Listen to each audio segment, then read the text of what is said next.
Hello, school psychologist, licensed educational psychologist, and clinical psychologist. My name is Suzanne Sweezy. I'm a licensed educational psychologist and school psychologist. And in today's video, I'm going to just go over how I've been using AI to make great summaries and analysis of my clinical interviews when I am conducting an interview as part of a psychoeducational or psychological evaluation. So the first step in the process of using AI is you want to put everything into writing. And how are we going to do that? In my contracts with my clients, I have a clause that does indicate that they may be audio recorded for the purposes of the evaluation report. And so what I'll do is if I'm interviewing them over Zoom or if I'm interviewing them in person, I'll turn on my recorder and I'll explain that I'm going to use a recorder, a voice recorder, not a video recorder, just to capture all the information from our interview. And so you might already be doing this process just so you can go back later and, type up some of the responses and things like that. But we're trying to save time here with AI. And so the first step is getting their permission, record it. That way you have it on file that, not only did they see it in your contract and agree and sign, but that they, you have their voice recording if they agreed to it. If they didn't, then you'll have to go back to business as usual and type or handwrite their responses to your interview questions. If you were able to audio record, I then later, after the client leaves, will play the audio recording to a Microsoft Word doc. I find that Microsoft Word will record a lot better and faster than Google Docs. So I'll just click that button and I'll do a little share screen so you can see where the button is. So this was my recording. So just that dictate button right here. You click it and there. I don't want to record anything right now. So dictate, and then you play it. And for this interview, I'll go through, I did change the client's name already to Frank. It looks like a hot mess. It looks like, oh, you're not going to get any information out of this, but you will. So this is the whole interview, but ChatGPT and Bastion GPT, which is what I use because it's HIPAA compliant. The link for like a 30-day free trial is in the description box below if you're thinking of using it. So it doesn't look like a conversation. There's no questions. It just doesn't look great. But all you have to do is, start at that top.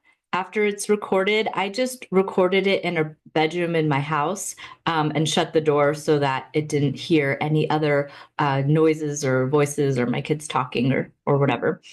And so you just take the whole thing and scroll on down, copy the entire conversation. And, my conversation was 7 pages long. So it's going to seem like, oh, that is way too much information. But, okay, it set it neutral. And so I'm going to give it some direction. So the secret to AI is knowing, what kind of direction you want to give it. So I might start out with just a general, summarize the interview between Frank and the clinician. And I can direct it like separating the sections of the summary. And you can make typos. I like to correct them, but Bastion GPT knows what word you're trying to say for the most part. So separate into the sections of the summary, the sections of developmental history,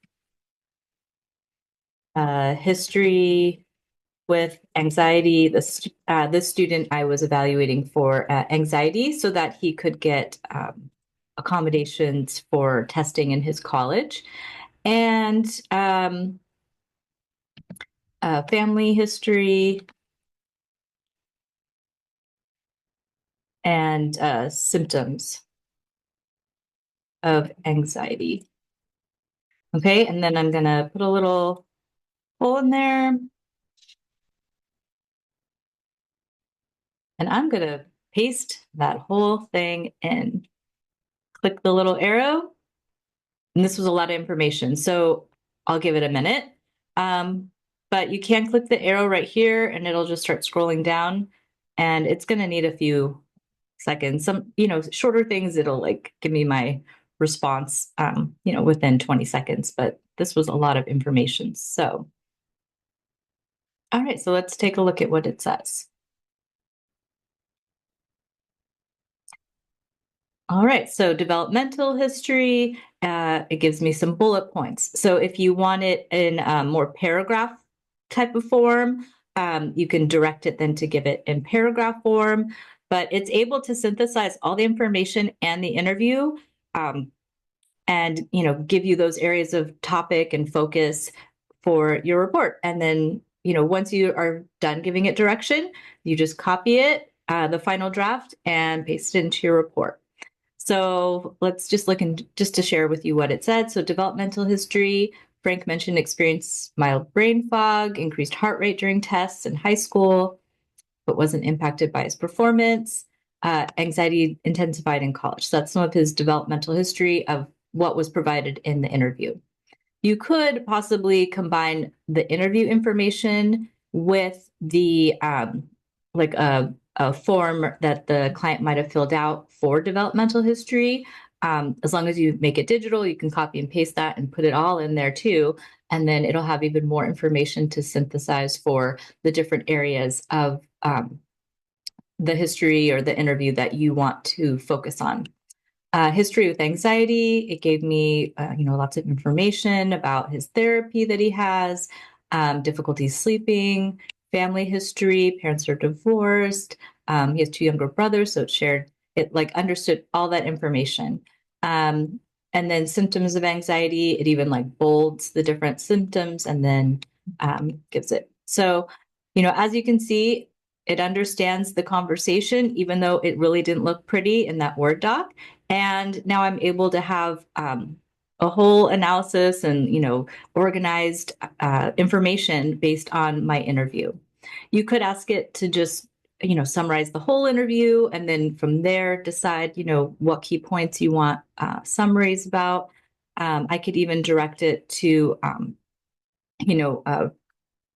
write all of the information as a list or as a paragraph. So let's see, if I said make it as a list, which wouldn't be very report writer-ish, but let's say you wanted to write recommendations, you could say write them as a list based on the information that the client provided. So then it has a list for everything.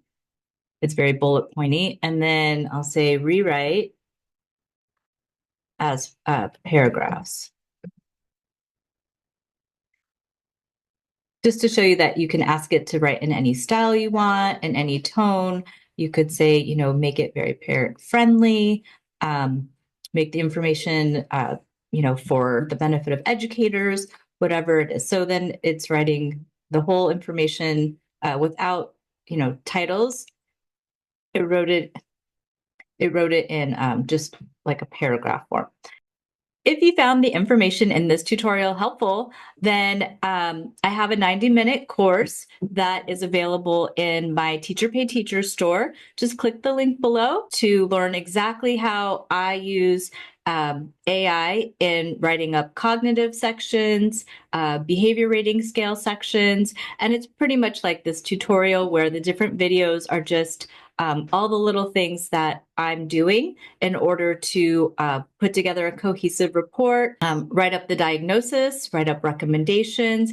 Everything for that one report can be done with AI, and then time goes by a lot faster. I'm not getting carpal tunnel in my wrists anymore that I used to get from all of my school psych report writing. And I feel like the reports are better in a lot of ways. So as long as you know how to talk to the AI and direct it, and you can learn some of the little tricks and things, of using AI to do, you can definitely write very cohesive reports for your psychoeducational reports, if you're a school psychologist, or other kind of psychological reports that require some kind of evaluation of a patient or client.